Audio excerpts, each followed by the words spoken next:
For me, it's all about the success of the product. I mean, the real success of the product, not a compromised success, but a real success. Even if that's not in the outline of what the client calls success, if we've done it internally right, if we've done it externally right, if we're proud of the product, if we're hitting our company numbers and we've got just a lineup of successful projects, then we're going to have a great company party as far as I'm concerned.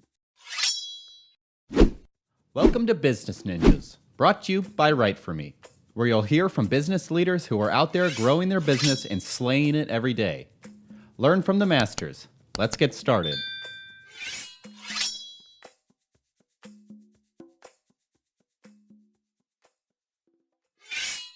Welcome to another episode of Business Ninjas. I'm here with Thomas McAuley, who is the UI and UX designer, creative director, and copywriter at webheadtech.com. Hey, Thomas, how's it going? It's going great. How are you? Doing great. Looking forward to our conversation here. Tell me a little bit about yourself and what you do at Webhead. I guess the thing that's a little unique is, you see the gray hair and all this sort of stuff. And so I started out as a graphic designer back in the mid 90s, right when the industry was transitioning from actual like paste up to the first digital design. Like, to give you some perspective, like Photoshop didn't have undos, that sort of thing. And but anyway, and from there I got into some of the first web design companies in the Nashville area, and worked in all kinds of, mostly web design sort of jobs, that sort of thing. It's where I got my first taste for UI and UX. But it was really as an independent contractor after working there that really helped me a lot. I was sort of a plug-in design company for a plug-in marketing company that specialized in healthcare startups, that sort of thing. So I got a lot of website designs and then app designs, either to help them through their day-to-day or to mirror some of the functionality of the website. And then I got in with my son's company, where he was an app development company, and they asked me to come design for them. And now I'm at Webhead, where I'm getting to use all the skills that I've collected over decades of work, and work for some pretty interesting, heavy-hitting clients, and giving them the benefit of my years. Wonderful. Yeah, that's great. And as a UI, UX designer, copywriter, creative director, the underlying theme in all of that is storytelling and being able to give access to information to people, right? Make it easy for them in their journey. Tell me a little bit about how you do that at Webhead, and also what Webhead does. It sounds like Webhead is sort of this end-to-end kind of provider for your clients, where it's everything from the data infrastructure layer all the way to the presentation layer to the client, from building applications or building websites. Tell me a little bit about what a day in the life is like for you, and also what the company does. Well, we are an information technology company, broadly speaking, but we focus mostly on military, federal, workforce solutions, a lot of secure sorts of industries. So like healthcare companies would be very safe with us because of the HIPAA sort of data that they have to handle, and the government and federal and military clients all rely on us for that. But yes, you're right. It's a full stack experience when you come to Webhead, and day in the life would be, depending on what stage we are in a project, it's the normal tested, proven steps in any sort of a design life cycle, where you really dedicate the time up front to truly understand what the client's needs are. Because even sometimes a client will come to us and they'll have a very good idea, committee formed sort of idea of what they need in order to fill all of their solutions. And we come in as an outsider, fresh eyes, fresh ears, and we make suggestions, and oftentimes they'll come out with a version 1.1 or a 1.1.1 or something like that, just a refined, better defined, but just a better definition of what it is that we're actually going to provide them. And it ends up, that itself is like a value added service. But then from understanding to the implementation, the ideation, the design, and then testing and all that sort of stuff. And so depending on where we are in that stage, my work can be quite different, but it's always very human-centered, client-centered, and like most people, just focused on providing the very best product in the end. And is the experience with your clients one of where the conversation starts with them like, we've got an idea, we want to go in this direction and completely new product? Or is it more like they've got a product that's in market right now, maybe the UI isn't so great, maybe the software underneath it needs to be rebuilt or modernized? Talk to me a little bit about how the type of projects that you guys work on. Well, we work almost exclusively rather with enterprise level clients. And so it's very seldom that somebody will come to us with a true abstract idea. They're usually thought of, and they've been thought of sometimes for years before they get to where they're choosing a contractor. And so what we'll find more often than anything is that we have years evolved complex requirements and sort of roadmaps that they have become comfortable with. And that's where that opportunity to say, okay, we're looking at this with fresh eyes. Maybe you've been struggling with this for a while, but we see opportunities. We see we can just look at it and find the obstacles and the opportunities in all of it. The converse of that is we will get, and it's typically in the military and federal, where they've had a system going for decades. It's not uncommon for us to take a system that was invented in the 80s or the 90s and have to bring it into the future. And that's somewhat more of a kind of a reskinning, like you design a game for this platform, but you've got to port it over to this platform, that sort of thing. But it's a big change, but it's big opportunities because the UI was made for a whole different mentality of user and a whole different technology to present it. And so when we get finished with those products, sometimes those are the most satisfying because the before and after is just so vivid.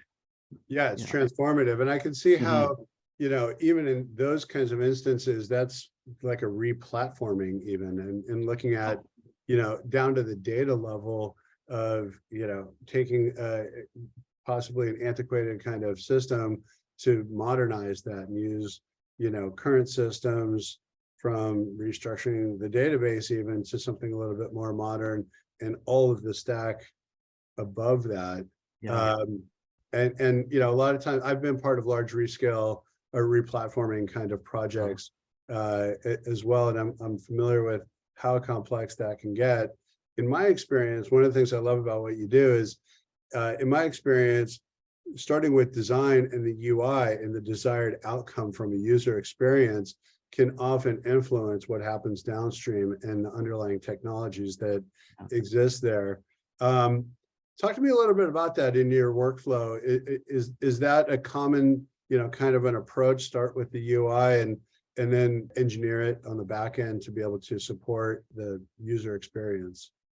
When user experience is a big component of it, and there's always some aspect of user experience to it, but like a project that we're working on now that I can't go into a lot of detail about, it's like user interfaces or user experience is a very big consideration, but we're right now at the place where we're just trying to connect all the dots. And I think that's where being in a small company and wearing lots of hats can come in handy, where I can use my creative mind to help the team who might be overweighted with right brain or left brained people to bring some of that right brain balance into the process. And so for projects like this, UI is going to be extremely important, but at a later stage in it. And so I almost have to not think about UI and UX until we can get through the complete roadmap. Like, what is it we're actually doing? I try to think about it from a user standpoint, but not as a designer at this particular stage. I understand. Yeah. And I do appreciate having small teams can oftentimes run so much faster than a large team, and fewer people at the table, so that you can make decisions, and also so that things don't get siloed through that process. So talk to me a little bit about the verticals that you service. It sounds like it's healthcare, it's government, kind of contracts. Are there other verticals as well that you service? Well, again, it's all four branches, well, five branches of the military peripheral organizations, governmental agencies. Workforce solutions here in Texas is a very big deal, but we do have enterprise healthcare and regular commercial, less commercial, but still, it's basically anything that has just very, very complex technology requirements, and a need for that full stack suite of services. Yeah, I would imagine, especially with those kinds of contracts, that having bulletproof and redundant kind of infrastructure and data protection, like you mentioned, for HIPAA, and also certainly for military and government contracts, that's all essential kind of stuff. So having a setup to enable that kind of thing for your clients is critical. How involved are you in the design of that side of the project, or the infrastructure side of it, as it turns into productizing the solution for your clients? Well, once we have the underlying logic and the paths in place, that's when I put on that other hat, where it's just pure, again, still human-centered thinking, but putting it into pixels, and thinking about it again from the user's standpoint, but from a designer standpoint as well. And so, like for this project, determining, if we're going to show this over here, how are we going to present it, over here? You select this thing, it shows the information on this side, or you select an item on this side and it highlights over there, or, it's just like thinking about all of the possibilities as you run through the project. And I don't know, I don't know if it's something that I've built over years, or if it's just something that's natural, or if it's like rare, just like I was just born with a tail or something like that. It's just a really quality that I've got, but it's something that I just find I can just lose hours doing it. And it's a weird thing to lose hours doing it. It's not like guitar or something. Yeah, I mean, that's how it is. You develop an knack for it, you have aptitude and a skill for it just out of the box, and over the years you develop that skill. Let's change gears a little bit and talk to me a little bit about the origin of the business and how the company has grown, because I speak with a lot of mid-market companies or small businesses that oftentimes have a shorter sales cycle than maybe government contracts or healthcare as clients. Certainly military contracts as well. Sales cycles can often take quite some time. How did Webhead start? What was the origin point, and how have you grown the company over the years? When Janie Gonzalez, who is our CEO, got started, she was coming up into a world, I mean, that we were both familiar with, early 90s. It was founded in 94, a technology company by a Latino female, and in an industry that then, and even still to a degree, is still thought of as a male realm. And so she was going against the current in so many ways, and also no social connections. She was coming from what we would call the wrong side of the tracks, that sort of thing.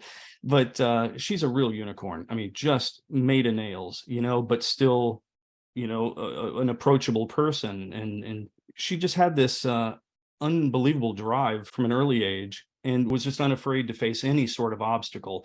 Got through the tech bubble, got through the housing crisis, got through COVID, got through the current recession, and it's just, they've written about her repeatedly in our San Antonio Business Journal and other places, because she's such a standout person.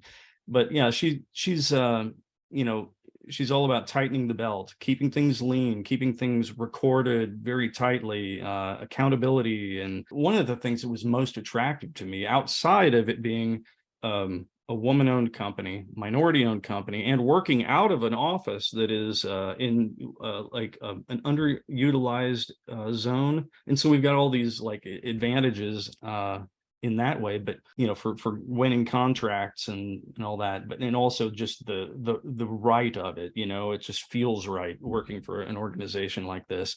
Those are all challenges that have happened over the past couple of decades, and Yeah. weathering those storms, it really is a hat tip to anybody who is building a business and sustaining business through those challenges. Did the company start as more of like an infrastructure kind of company and then layer on front end kind of software development on top of that? Or did it go in the other direction, starting out as building out websites and building out web-based projects and then developing the infrastructure? Or has it always been the full stack kind of solution? Well, the company was started by 3 partners, and one of the partners is Janie's husband, Bill Gonzalez, who is just a savant with programming. So they started out the company with, I think, the initial idea of being a software development company strictly, but because where the money's at is like web design and that sort of stuff, they took on those jobs. Janie, being the kind of personality that she is and was, she was very good at networking and opening doors that were not open for her, that sort of thing.